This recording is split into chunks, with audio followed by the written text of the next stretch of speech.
Hey guys, and welcome back to How Logical. In this tutorial, we're gonna look at how to delete files in your Google Drive. Now let's begin. As you can see, I have already logged into my account.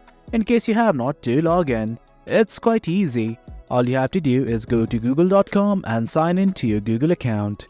After that, go to drive.google.com and then you will be redirected to this page. Now let's simply look at how to delete the files.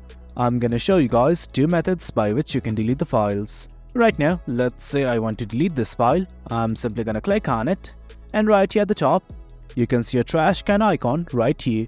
Simply click on it if you want to delete it.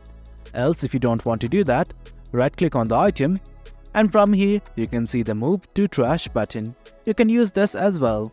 But the most easy way to delete an item is to simply hit the delete button on your keyboard. I'm gonna click on it right now. And guys, there you go. That's how we delete files or folders in Google Drive. It is quite easy. Hope you guys found this video informative, and for more content like this, do remember to hit like, share and subscribe. Your support fuels us. Until next time, thank you.